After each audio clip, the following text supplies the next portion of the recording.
Cordless mic दे दीजिए सचिन प्रभु, cordless mic दे दीजिए।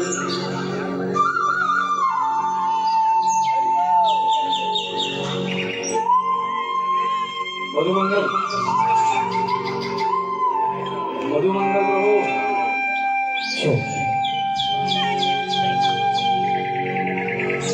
इस तरह क्रीड़ा करते हुए आनंद में अपने ग्वालों के साथ भगवान आनंद ले रहे हैं। तभी भगवान के सखा मधुमंगल ने कहा,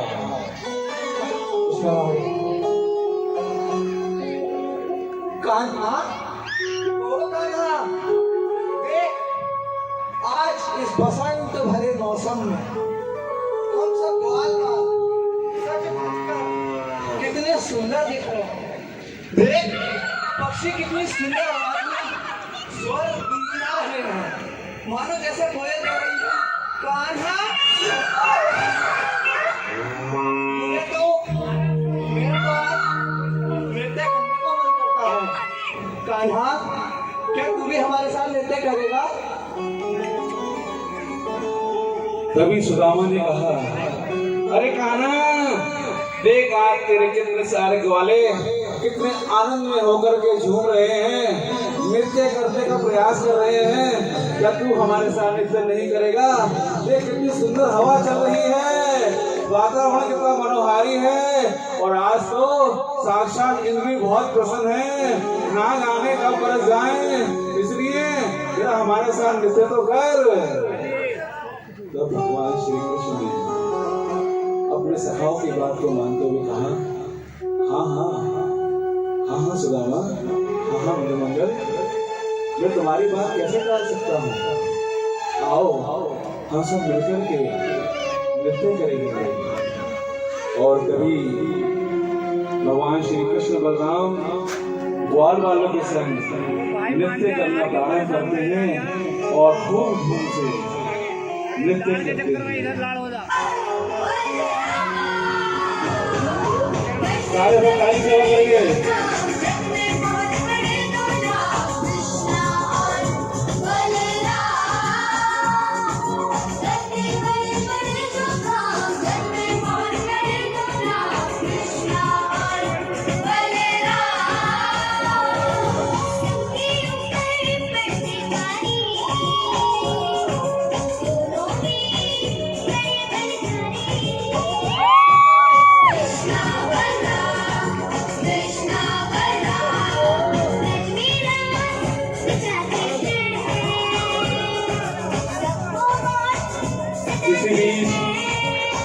ब्रह्मभूसुर नामक नाम का एक राक्षस कृष्ण बलराम को देखते हुए आता है बड़ी दूर से। ब्रह्मासुर बहुत दूर से देख रहा है कृष्ण बलराम को।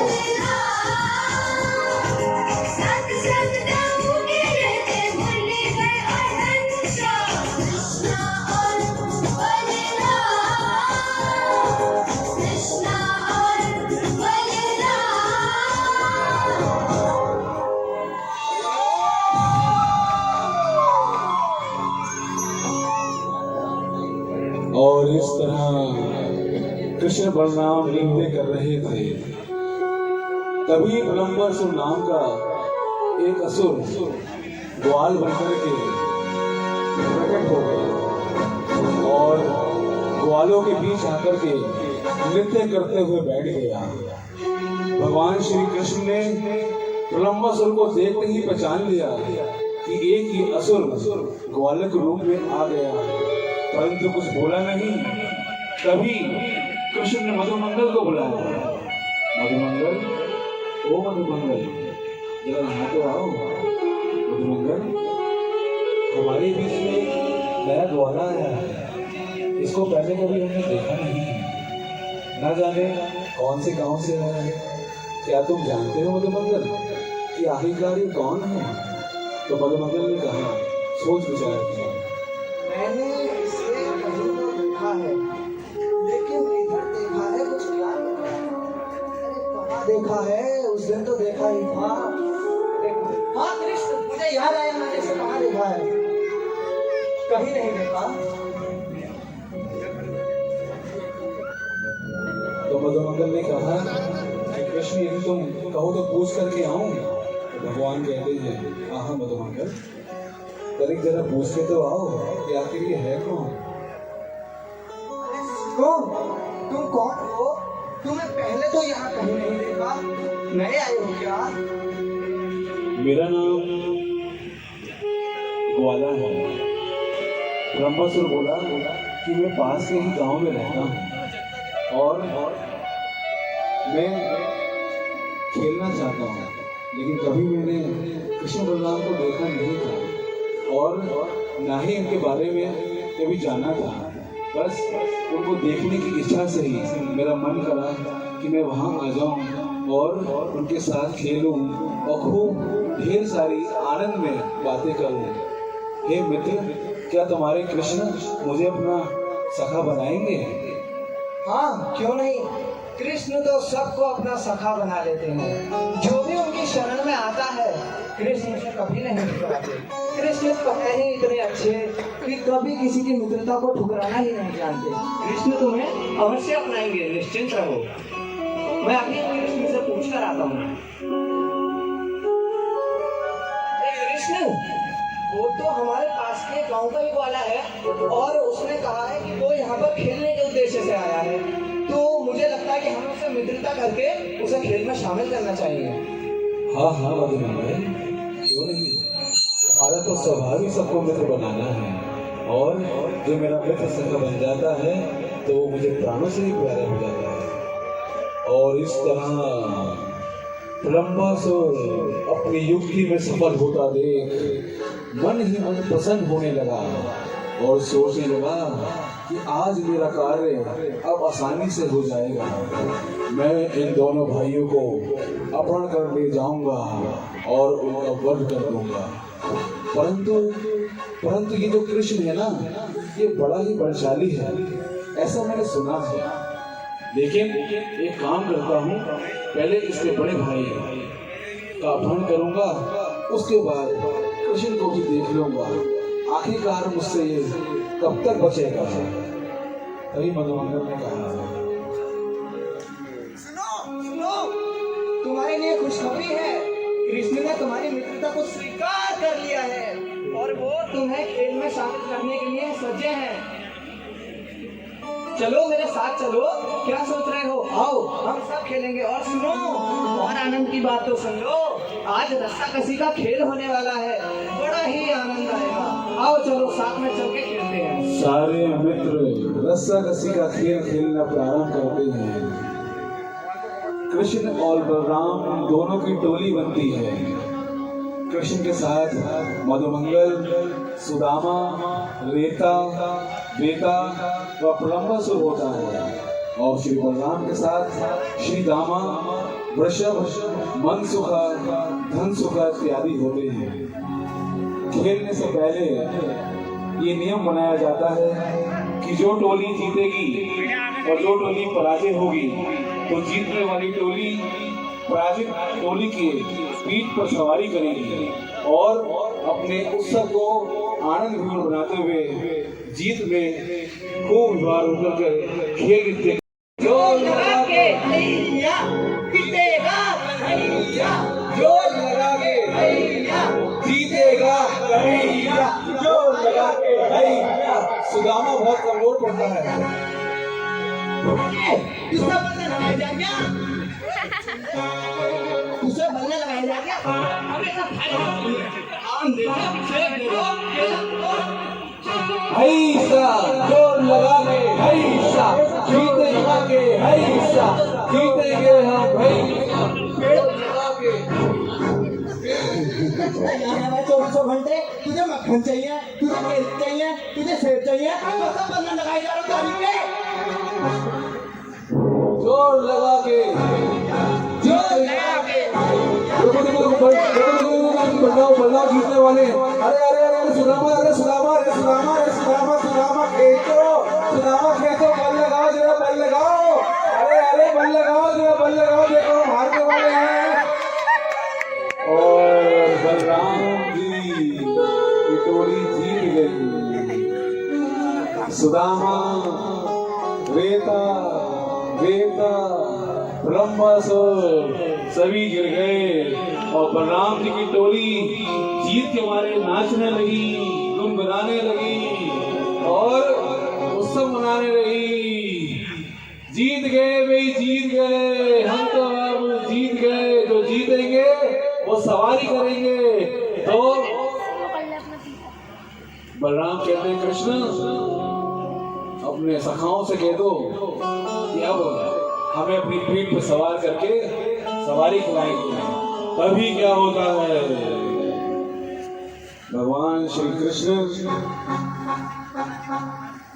अबे रुको, श्री रामा को लेते हैं। मैं ऐसा सुदामा को बताऊंगा, इनने सारा खेल खराब करवाया। तो से तो मैंने से उम्मीद ही ना लगाई थी।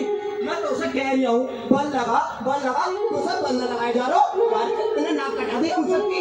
और देख क्या हाथ में हरा गया। देख कन्हैया एक बात मैं तय करना चाहता हूँ पहले ही कि मैं इन सबको गोदी में नहीं बिठाऊंगा, क्योंकि मैं कितना दुबला हूँ तो देख ही रहा हूँ। और इन्हें तो बिल्कुल नहीं बिठाऊंगा। सुदामा को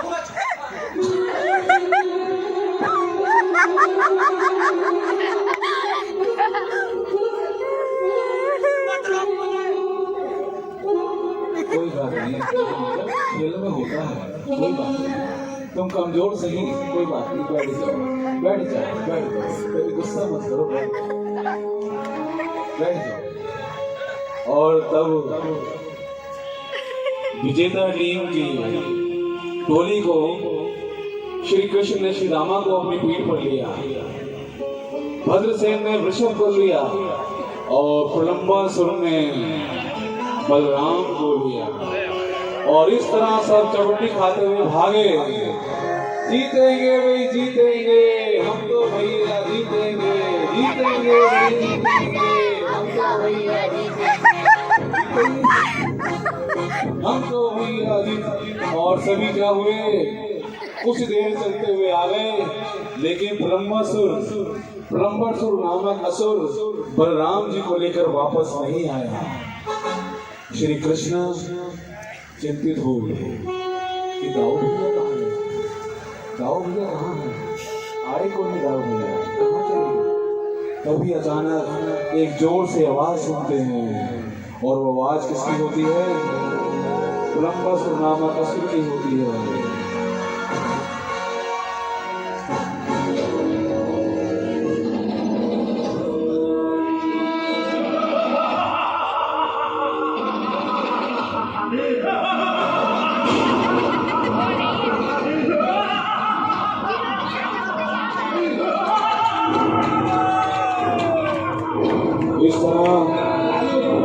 इस तरह ब्रह्मासुर गरजता हुआ बलराम के ऊपर टूट पड़ना चाहता था, अपनी दहकती हुई आंखों से शायद भस्म कर दे, इस तरह से क्रोध उबल रहा था। वो कंस का अनुचर था, वो चाहता था कि दोनों कृष्ण और बलराम मेरे हाथों द्वारा मारे जाएं, लेकिन बलराम भी अपनी आंखों को क्रुद्ध करते हुए इस राक्षस के नेत्रों में नेत्र डाल कर देखने लगे और क्रोधित हो उठे और दहाड़ मारता हुआ ब्रह्मासुर भी टूट पड़ा और दोनों के मध्य युद्ध प्रारंभ हुआ। भगवान श्री कृष्ण को देख रहे थे।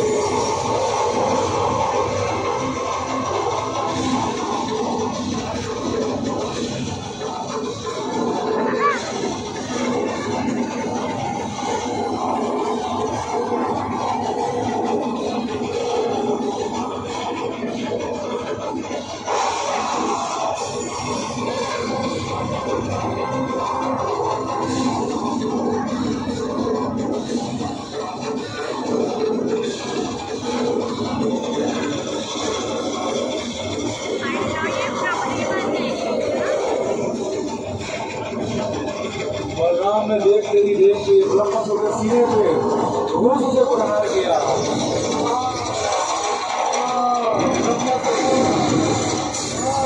ब्रह्मासुर सीने से खून निकलने लगा और दहाड़ मार कर पृथ्वी पर गिर गया। और इस तरह ब्रह्मासुर नामक असुर का वध बलराम जी ने किया।